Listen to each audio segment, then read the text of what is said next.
Elizabeth, it's lovely to see you again. But do tell me, how did you start your entertainment career? Well, my entertainment career has, I suppose I've started off doing singing actually, really. That's the first sort of thing I ever did. Okay. Because the first thing I ever did in radio was singing jingles. And I used to sing jingles for local radio in England. Things like North Church Motors, oh, goodness. all sorts of stuff with the gas board and things. And it's quite strange because at the time I always wanted to do voiceovers, like voice work for radio, but everyone said, "Oh no, that's never going to happen. You're just a singer." So well, you proved it did happen, didn't it? Because I mean, you've been a presenter for quite some time now. But when you started, or do you even now find it quite disconcerting not having a visible audience? No, I prefer it because I've done jobs before where my first broadcasting job was on the telly. It was like for the French MTV, which is called MCM. It still exists, but it used to be based up in Monte Carlo in the same building as RMC and where Riviera Radio was. Right. So they gave me this job presenting video clips, and then they did a deal where I had to go and be styled every single day. Oh, goodness. I had to go to the hairdresser every day of the week and have a different 50s sort of bouffant hairdo put in, and little bits of extra hair put on, and these amazing hairdos, because that was my look. J'étais relookée. And there was me and 3 boy presenters, and they all got different looks. One had to wear glasses, even though he wasn't short-sighted, and the other one was the sporty one sort of thing. So that, at the beginning I thought, wow, I'm so glamorous, you know, going to the hairdresser every day, and I had it's Grand Prix time. It certainly is. I had busy. A wardrobe consultant who went through all my wardrobe that I already had and went, yes, yes, no, no, yes, yes, no, things I was allowed to wear on air. So you think, oh, it's so great, you know. So would you say that you prefer the anonymity of radio there, because there's less pressure with, you know, if you're wearing the right labels, if you've got the right matching clothes? Do you think that's better that way? Do you prefer that?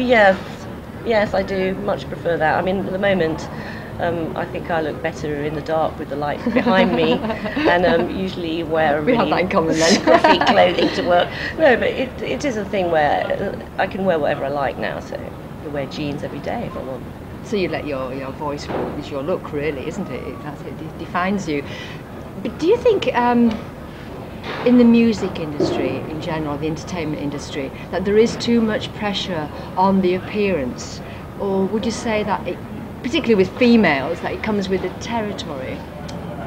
I suppose it comes with the territory, actually, because there's so much competition that nowadays you can't just be a pop singer.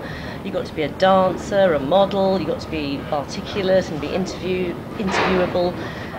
It's very rare just to get somebody who's only a singer.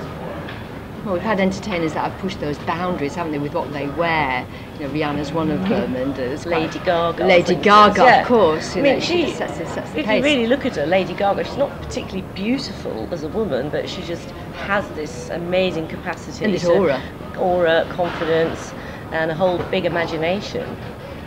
And as well as being a voice on the radio, do you actually enjoy listening to the radio yourself? Oh yeah, I'm a bit of an anorak actually. I love radio. I always have. You know, since I first discovered Radio Luxembourg in the 70s, and then there was Radio Trent in Nottingham, where I'm from, and we used to listen to that all the time. And I went to look around the Radio Trent studios and everything, and so yeah. And now I think that was your destiny then, wasn't it? Really becoming possibly. I didn't think so at the time, but.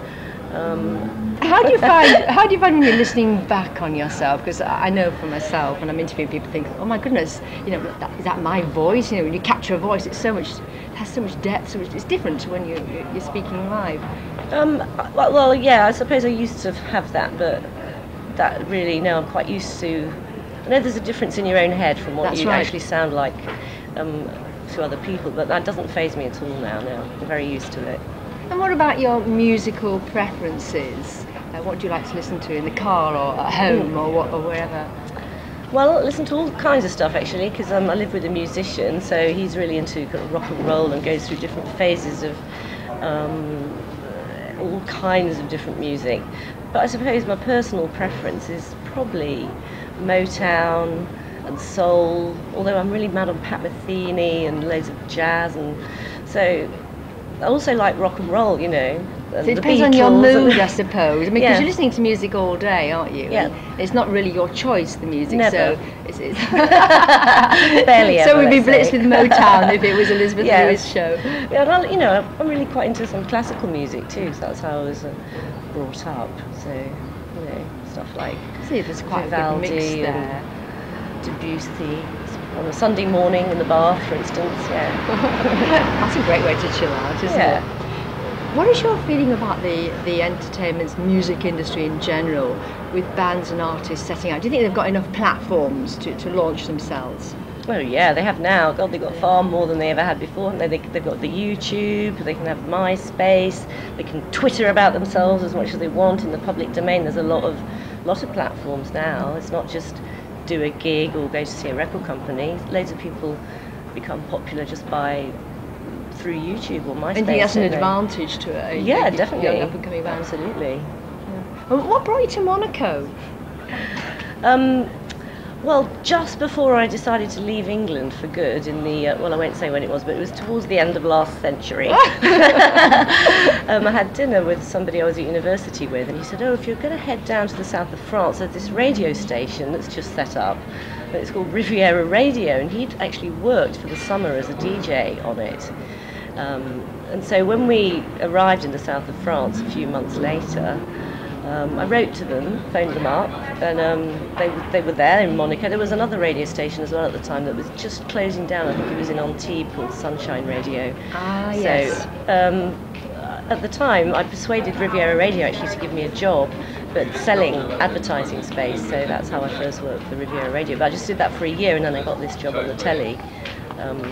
So for you, it was right place, right time. Yeah, I mean, I was on an adventure. I didn't know I was coming to work, you know, in Monaco, but we were heading, actually, in our camper van, we were heading through France. We were going to go to Spain. We even had a plan to go to Ibiza and maybe Israel and Egypt, but we ran out of money in the south of France. So you got a proper job. Yeah. Well, it's the worst places to be, Elizabeth, really. Well, I'd never been here before then, so... I've got one more question for you. Something for you to ponder on, really. Either a musician or a band, they can be past or present, someone that actually pushes your buttons. What's right? Well, if I had to pick one, I suppose I'd have to say David Bowie. Okay, why? Well, because I was given some of his early albums when I was little, so I always listened to him then, and then he continued to please me when I grew up as well. And when I saw David Bowie live at the Nikaya a few years ago, and I was really dreading it in a way, because I thought, oh, he's not going to be the same. But when he came on, it was just like seeing David Bowie.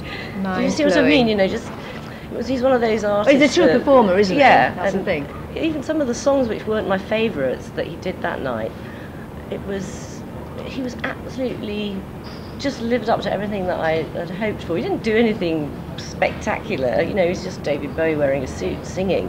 But I was quite near the front, and so I was singing all the backing vocals with him. And to me, that was when I sang with David Bowie. I see, so he really did push your buttons. Well, Elizabeth Lewis, thank you for spending time with me today. It's been an absolute pleasure. You're welcome. It's a delight to see you again as well. Thank you.